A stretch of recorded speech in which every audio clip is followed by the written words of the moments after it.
Howdy, y'all. Caleb here. Another week, another Seraphon tease from Games Workshop.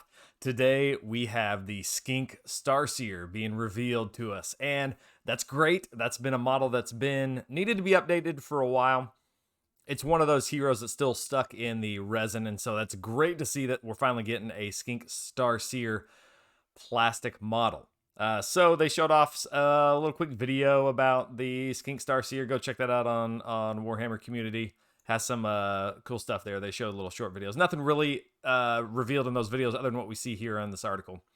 But it does talk a little bit about how the Skink Starseers are second in line to the Slans. Gives a little bit of a lore here. Everyday matters fall into the Starseers in Seraphon society. And here we go. The new Starseer model. It, to be honest, it looks pretty close to the old ones. We're missing some of the extra feathers. You do see them there, and you can paint them bright enough to where they kind of stick out like the old ones. But a little bit bigger of a chair he's riding in. But a great model there. Great refresh of the current edition.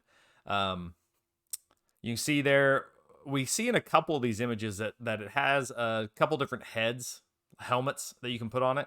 You see one here with a whole bunch of feathers on it, and some of these others down here. We got a little bit different headpiece on this one on the left, and then the one on the right, it looks like we got some frills, although that may be the same headpiece as the one on the left. It may just be a different angle. Got some feathers going down its back. A very nice looking Skink Starseer there. I like that one a lot. Notice you can it looks like we can build it either with the little orb there on a stand with him kind of standing up there on the chair, or this top image, it appears like he's kind of sitting down on something holding the orb. So whichever one you like, whether you're relaxing or taking a more aggressive stance there. I kind of like this one where he's got that ball, the orb out front, hovering his hand above it. That kind of reminds me of the old model there, where he's got it on that little stand. So enough different to where it definitely is an upgrade. It definitely looks better, I think. But if you have the old one and you're still running the old one, I think you'll be fine with it.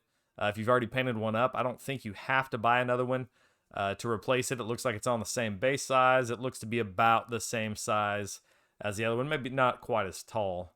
I'm definitely buying one of the new ones because I had to go get the one I use, and it's like I don't know if you can see that or not, but I kit bashed one from Engine of the God parts and a Skink Priest.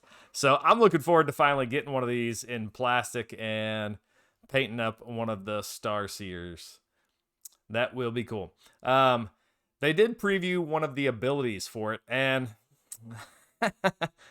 so far, GW has shown us some awesome model refreshes, but they haven't shown us the best rules for these yet. Now, I know that there's more coming, so don't take this as the only rule this thing's going to have, because that's definitely not going to be it. But they did show us one rule here, and it's called Scry the Stars. Once per battle in your hero phase, you can say that this unit will scry the stars. If you do so, roll a number of dice equal to the number of the current battle round. For each 2-up, you get to pick one friendly Seraphon unit on the battlefield. That unit has a ward of 5-up until the start of your next hero phase. So let's work our way backwards on this one. Okay. Giving something a ward of a 5-up is just fantastic.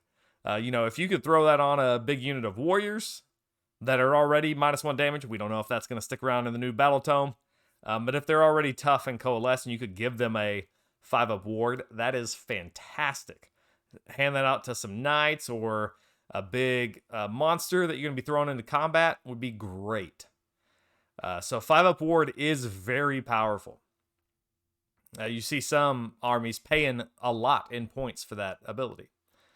Now, as we work our way back up, you do have to roll a 2-up to pick this, but you pick one Seraphon unit anywhere on the battlefield. It doesn't appear to be a restriction on this, so that is very nice. And that when this goes off, you can pick anybody anywhere on the battlefield, and it does last from your hero phase until the next one. Now, it does have this weird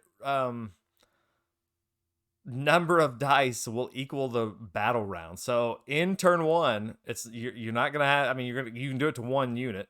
Turn 2, possibly 2, turn 3, and so on. As you know, most of us know, games generally don't go the distance. So you're probably looking at using this in turn 2 or 3. And that comes to where it's that once per battle. Ugh. You hate to see once per battle abilities as any type of signature ability because you don't want to pay points for something you're doing once, especially if it has a chance to fail. Now, granted, it's on a 2-up, but once per battle is pretty rough. So you're definitely wanting to pop this in probably turn 2 when things are getting into a bunch of melee. Hopefully, you can get 2 units to pop this out on. And then if you don't get the next priority roll, it'll last, through the opponent's turn 3. So I think that's kind of where you'd be looking to use it, turn 2 to 3. Depending on what's going on. Hopefully you don't roll any 1s. So I think it's a good ability. It's not game breaking. This isn't overpowered. You would not take this unit just for this ability. You never take a unit for a once a game ability unless it's just absolutely incredible. Now, if this is added on to everything the Skink Starseer already has, like if we're not changing a whole lot on his War Scroll, which we haven't changed a whole lot on the Astrolith Bearer. I don't think we changed anything on that one. So if we don't change a lot on the Starseer, if this is just an add to its War Scroll, then that's great. As long as you're not paying too many points for this once per game ability, that will be, another item in your tool chest. But if this replaces like the 3d6 charge, which always happens, and you don't have to roll for, then he's going to downgrade. Or, these wizards, it always comes down to their War Scroll spell a lot of times, or how good our spell lore is. So it'll be interesting to see how these War Scrolls stack up. We are getting some interesting abilities that on the Salamanders. Not a great ability, but interesting to see how it plays into the rest of the army. This ability here, Scry the Stars, not real good, but it will be interesting to see how it plays into the Battle Tome. It'll be interesting to see if anything else you can, buff this up somehow, or it plays into some other mechanic that we have in our Battle Tome. So, always exciting to see new stuff, and it's great to see a new Skink Starseer here show up on Games Workshop's newsreel. Next week, what do you think, guys? Croxagore? Come on. Croxagore. Maybe Source Knights. Those are the 2 things that I'm most excited to see. So, let's go GW. All right, guys. See y'all next time.